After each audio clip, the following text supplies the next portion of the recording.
Muchos de nosotros sufrimos, padecemos problemas, insatisfacciones y decepciones crónicas, aunque por lo general conseguimos llegar al final de la jornada. Muchos nos sentimos abrumados por las pesadas cargas que acarreamos. Intentamos soportar la carga de la vida, un día tras otro, y la idea de vivir una gran vida parece un sueño lejano. Sin embargo, lo que sucede es que a menudo tenemos una idea equivocada de qué es una gran vida. Estamos convencidos de que si tuviéramos el suficiente dinero, el suficiente tiempo libre o el suficiente buen aspecto, todo sería grandioso. No debería sorprendernos que las exigencias de la vida cotidiana resulten tan abrumadoras, si eso es que lo necesitamos para vivir una gran vida. Stephen Covey creía que solo había dos tipos de vida, una vida de grandeza primordial y una vida de grandeza secundaria. En sus libros ya clásicos y sus seminarios, enseñó que las recompensas intrínsecas de la grandeza primordial, que son la integridad, la responsabilidad y la colaboración significativa, superaban las recompensas superficiales de la grandeza secundaria, que son el dinero, la popularidad y la vida de placer egocéntrico que algunos consideran éxito. Las enseñanzas de Covey son muy apreciadas y han inspirado a innumerables lectores y líderes. Las 12 palancas del éxito vuelve a ofrecernos la sabiduría clásica en una forma compacta y fácil de asimilar, y presenta con claridad las palancas del éxito que conducen a una vida de grandeza primordial: integridad, contribución, prioridad, sacrificio, servicio, responsabilidad, lealtad, reciprocidad, diversidad, aprendizaje, enseñanza y renovación. La palanca de la integridad. La integridad total es la primer palanca de la grandeza primordial. Las personas que han perdido la integridad viven y trabajan en un mundo en el que se aparenta ser algo que no se es. Vivir una vida falsa supone una gran carga para nuestra conciencia y para las personas que dependen de nosotros. La integridad total elimina esa carga. Las personas con grandeza primordial tienen la integridad total profundamente arraigada en su carácter. Este capítulo trata de cómo centrar su vida en el principio de integridad total. Creo que con frecuencia hablar de ética nos lleva por el camino equivocado. Muchas personas confunden la ética con cuestiones legales o abordan la ética desde un punto de vista separado por departamentos, en lugar desde una visión integrada y orgánica. Por el contrario, un tratamiento orgánico de la integridad nos permite verlo todo a través de una lente ética, de forma natural. Por lo tanto, todo está integrado, en lugar de en estructuras o departamentos distintos. Las personas que han perdido la integridad solo saben parecer o aparentar. Viven y trabajan en un mundo de aparentar ser algo que no son. Les preocupa más cómo los ven los demás que quiénes son en realidad. Son actores que llevan una careta para ocultar acciones o proteger una imagen. Y entonces, ¿cómo logramos la integridad? Personalmente concibo la integridad como la hija de dos rasgos de carácter fundamentales: la humildad y el valor. La humildad significa darse cuenta de que al final son los principios los que rigen nuestra vida. La palanca de la contribución. Logran la grandeza primordial aquellos que tienen una misión, un propósito más elevado que ellos mismos, una contribución duradera que ofrecer. Muchos de nosotros sentimos la tentación de optar por la vía fácil en la vida y de no exigirnos demasiado, por lo que jamás nos hacemos estas preguntas liberadoras. ¿Qué necesita el mundo de mí? ¿Cómo puedo contribuir a la vida de los demás? Este capítulo lo ayudará a reflexionar en profundidad acerca del legado que quiere dejar tras de sí. Una vez, en plena crisis económica, me preguntaron: ¿qué opina de los despidos en masa que se están produciendo? Respondí lo siguiente: no es más que un episodio. A medida que nos aproximamos a la economía global y a las nuevas normas que rigen los lugares de trabajo, nos enfrentamos a una competencia creciente por parte de productores de alta calidad a bajo costo. Y esta competencia superará todo lo que hemos visto hasta ahora, sobre todo por la emergencia de las economías de Asia y Sudamérica, las de la India, China y Medio Oriente. El contrato psicológico de las personas en el trabajo se está redefiniendo en todo el mundo, y muchas entrarán en modo acusatorio. Culparán de sus problemas a las organizaciones, a la sociedad o a los gobiernos. En lugar de buscar culpables, estas personas deberían reevaluar sus propósitos y rediseñarse para adaptarse a la nueva realidad. La palanca de la prioridad.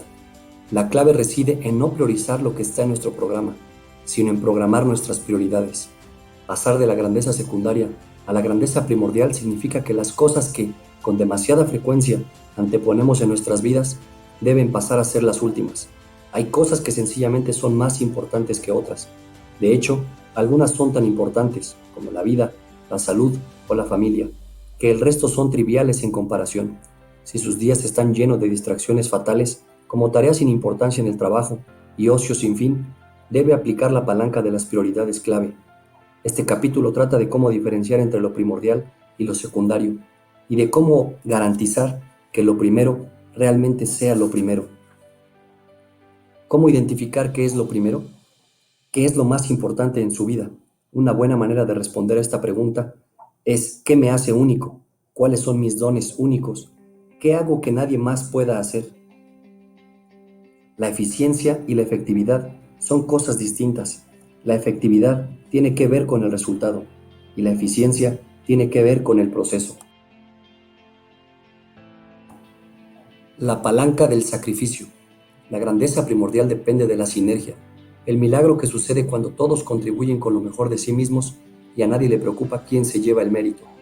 La grandeza primordial depende del principio de que juntos estamos mejor que separados, de que nadie puede hacerlo todo y de que nadie ha hecho jamás una contribución significativa sin ayuda.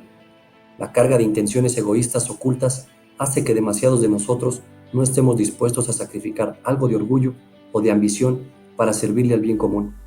Y sin embargo, esa es una manera de actuar mucho más sencilla y al final más beneficiosa para todos.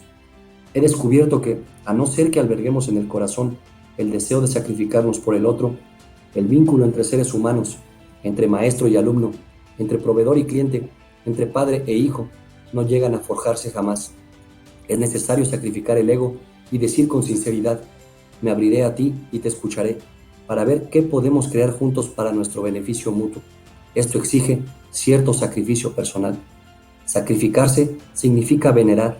No podemos vincularnos con una entidad, una familia, un equipo o una empresa. Solo podemos vincularnos con personas. Y el vínculo aparece cuando con un sacrificio veneramos lo que de otro modo quedaría desatendido.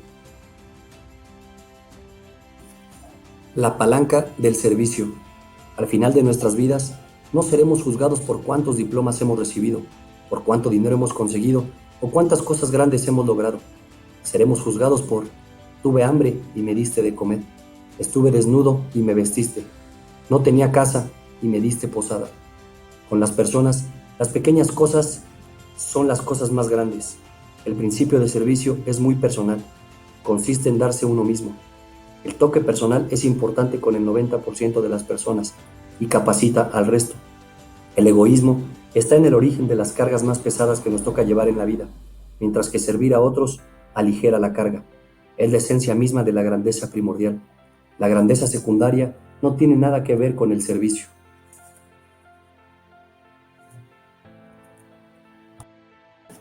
La palanca de la responsabilidad. Asumir la responsabilidad que nos corresponde es clave para la grandeza primordial. Asumir la responsabilidad sobre lo que va bien en nuestras vidas es muy fácil. La verdadera dificultad reside en asumirla cuando las cosas no van tan bien. Las personas que se desentienden de la responsabilidad sobre sus propias vidas y culpan a las circunstancias o a otros de su situación, se convierten en profesionales del victimismo. Quienes practican la grandeza primordial saben que su calidad de vida depende de sus propias elecciones, no de las elecciones de otros o ni siquiera de las circunstancias. La palanca de la lealtad. Las mentes grandes hablan de ideas, las mentes corrientes hablan de acontecimientos y las mentes mediocres hablan de las personas. Las personas con grandeza primordial son leales, sin embargo, no son leales a ciegas, sino que demuestran el tipo de lealtad que se niega a estereotipar, castigar o etiquetar a otros cuando no están presentes.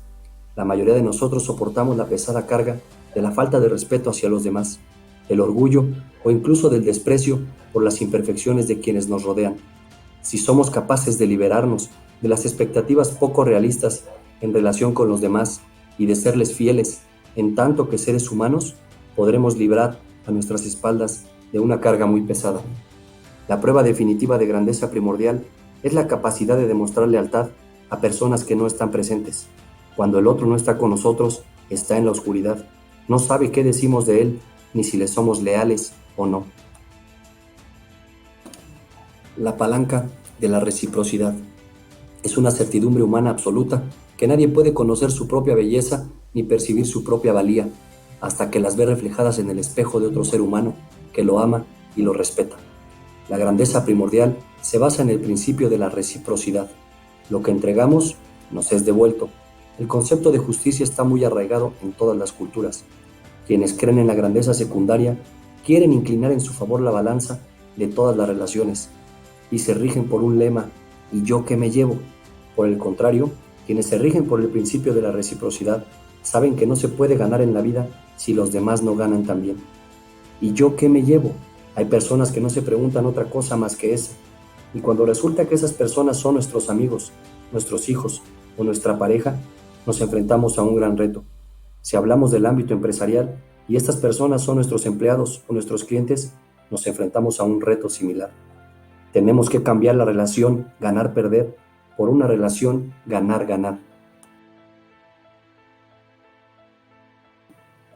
La palanca de la diversidad. Es hora de que los padres enseñen a los jóvenes desde el principio que en la diversidad hay belleza y fuerza. Las personas con grandeza secundaria tienden a clonarse a sí mismas, se rodean de personas parecidas a ellas, escuchan únicamente opiniones que coincidan con las propias y les cuesta tolerar las diferencias de opinión, de origen, de educación, experiencia, etc. La semejanza nos aplasta y agota nuestra energía. La grandeza primordial anhela diversidad. Nada mata el éxito con mayor rapidez que el vernos incapacitados por la información limitada y por la estrechez de pensamiento. Sin diversidad no hay sinergia, y sin sinergia no sucede nada nuevo. Percibo sinergias negativas en muchas empresas actuales, donde las personas que integran los equipos tienen dificultades para gestionar las diferencias y mantener relaciones productivas y positivas. La palanca del aprendizaje. Todo el que deja de aprender es viejo, ya tenga 20 u 80 años, y todo el que sigue aprendiendo se mantiene joven. El aprendizaje es irrelevante para la grandeza secundaria, por el contrario, es indispensable para la grandeza primordial. En el mundo de los negocios se acaba desconfiando de las personas que no mejoran constantemente sus capacidades y sus conocimientos. Más allá de esto, el aprendizaje es lo que llamamos un bien primordial, valioso por sí mismo. El amor por el aprendizaje y la búsqueda de conocimiento ayudan a que valga la pena vivir la vida. Todos tenemos la obligación moral con las personas importantes en nuestras vidas, además de con nosotros mismos, de aprender y progresar sin descanso. Aunque es habitual hablar de la necesidad de formación continua en el contexto laboral, apenas hablamos del aprendizaje como de uno de los principios rectores de la vida. De hecho, el aprendizaje continuo nos salva la vida, porque sin él caemos rápidamente en la irrelevancia. La palanca de la renovación. Es imposible lograr la grandeza primordial si no nos cuidamos y si desatendemos nuestra salud, nuestra mente y nuestra vida emocional y espiritual. Son facetas vitales que necesitan renovación constante e incluso diaria. Aplicar a diario la palanca de la renovación puede evitar un declive lento o incluso catastrófico de nuestros niveles de energía y puede llegar a salvarnos la vida. Hace muchos años empecé a enseñar el principio de la renovación diaria y personal a estudiantes y empresarios. Este principio quedó codificado como el séptimo hábito: afilar la sierra. Abraham Lincoln dijo una vez: si solo tuviera 2 horas para talar un árbol, dedicaría la primera a afilar la sierra. Hay muchas versiones de esta cita, pero el principio es siempre el mismo. Podríamos calificar de axioma este tipo de sabiduría, y sin embargo, vemos a mucha gente afanándose en cerrar la sierra, que es trabajar, producir, rendir y hacer, sin detenerse jamás o muy poco a afilar verdaderamente la sierra, que es descansar, divertirse, estudiar, prepararse, reflexionar, volver a pensar, cambiar de herramientas y revitalizarse. Tampoco invierten en sierras eléctricas de última tecnología, sino que trabajan con herramientas poco efectivas, una habilidad social escasa, una mente apagada, un cuerpo echado a perder y una alma debilitada. La palanca de la enseñanza. ¿Cuál es la mejor manera de internalizar las palancas de grandeza primordial que acabamos de conocer? Muy sencillo: enseñárselas a otros. Cuando se las enseñamos a otros, profundizamos en nuestro propio conocimiento de las mismas. Los demás nos mirarán en busca de ejemplo. Nos convertiremos en una autoridad de grandeza primordial. ¿Cómo capturar el aprendizaje? La mayoría de las personas no cultiva la capacidad de expresar la esencia de lo que aprende. Debemos de tener un propósito, intentar discernir el propósito principal, identificar cuáles son los puntos clave o el mensaje principal, validar qué pruebas o ejemplos se nos han presentado, la aplicación, cómo podemos aplicar las ideas que hemos aprendido y obtener un valor, cuánto valor añadido este aprendizaje.